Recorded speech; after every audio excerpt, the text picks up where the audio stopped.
جوہری تھا سنیارا، تو اس نے مختلف ڈبیاں کھول کے لوگوں کے سامنے رکھی اور ایک موتی نکال کر کے کہا کہ یہ موتی شب افروز ہے، رات کو چمکتا ہے، اور اس وقت دنیا کے اوپر جو قیمتی ترین موتی ہیں ان میں سے ایک موتی یہ میرے پاس ہے۔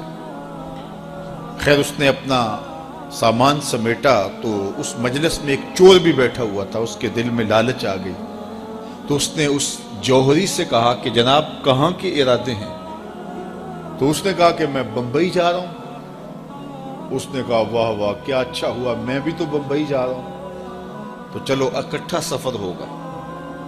وہ جوہری سمجھ گیا اس کی نیت کے کھوٹ کو کہ یہ میرا ہم سفر تو نہیں ہے، اس کا دل آ گیا ہے اس موتی پہ اور مجھ سے ہر صورت یہ موتی چرانا چاہتا ہے۔ لیکن وہ بھی بڑا سمجھدار تھا، اس نے کہا آ جائیے کوئی بات نہیں۔ سفر چلتا رہا، رات ہوئی، جب سامان اتارا اور سونے کی تیاری کی تو وہ جو اس نیت سے ساتھ ہم سفر بنا تھا اس نے بھی اپنی قمیض اتار کے لٹکا دی، اور اس جوہری نے بھی۔ اس جوہری نے یوں کیا کہ نظر بچا کے وہ ڈبیا قیمتی موتی والی نکال کر کے اس کی جیب میں ڈال دی اور خود بے فکر ہو کے سو گیا۔ جب یہ خراٹے لینے لگا تو چور اٹھا، اس کا سامان ٹٹولا، اس کی جیبیں دیکھی، سارا دیکھتا رہا۔ خیر دن چڑھ گیا، جوہری اٹھا، اس نے نظر بچا کر کے اس کی جیب میں ہاتھ ڈال کر کے وہ موتی اپنی جیب میں ڈال لیا۔ صبح جب ناشتے پہ بیٹھے تو اس چور نے باتوں ہی باتوں میں بات کی، وہ آپ کے موتی کی چمک شمک نظر نہیں آئی رات کو؟ تو وہ ہنس کے کہنے لگا نہیں میرے پاس ہی تو تھا، اور جیب سے نکال کے سامنے رکھ دیا۔ دل ہی دل میں بڑا حیرت زدہ ہوا، میں نے تو سارا ٹٹولا، یہ اگر کہیں تھا تو مجھے کیوں نہیں ملا؟ چلو آج سے۔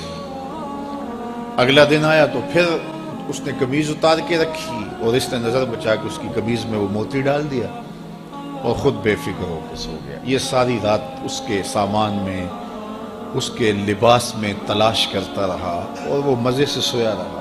صبح اٹھا اور نظر بچا کے اپنی جیب میں ڈال لیا۔ ناشتے پہ پھر بات کی کہ وہ آج بھی کوئی چمک شمک دکھائی نہیں دی۔ اس نے کہا میرے پاس ہی تھا، جیب میں ہاتھ ڈالا اور سامنے رکھ دیا۔ بڑا حیرت زدہ ہوا، دل ہی دل میں سوچا چلو کل صحیح۔ اس نے پھر ایسے کیا اور یہ ساری رات اس کا سامان ٹولتا رہا پوری تفصیل کے ساتھ۔ خیر جب صبح ہوئی تو اس نے پھر نظر بچا کے اپنی جیب میں وہ موتی رکھ لیا تھا، تو اس نے پوچھا وہ رات والا موتی آپ کا نظر نہیں آیا جس کو آپ کہتے تھے چمکتا ہے؟ کہا وہ ڈبیا میں رکھا ہے اس لیے چمک دکھائی نہیں دی، تھا تو میرے پاس ہی، اور جیب میں ہاتھ ڈالا اور سامنے رکھ دیا۔ یہ سر پکڑ کے بیٹھ گیا، میں روز اس کی جیب ٹٹولتا ہوں، سامان بھی دیکھتا ہوں، یہ رکھتا کہاں ہے؟ میں نے تو کوئی جگہ نہیں چھوڑی۔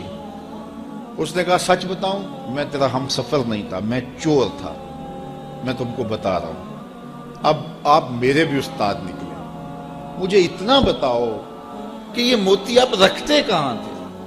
میں ساری رات ٹٹولتا رہا اور 3 دن ہو گئے مجھے، میں نے کوئی گوشہ نہیں چھوڑا، آپ کا سامان کھول کھول کے دیکھا ہے، آپ کا لباس الٹ پلٹ کے دیکھا، لیکن مجھے ملا ہی نہیں، یہ رکھتے کہاں تھے؟ مجھے یہ تو بتاؤ۔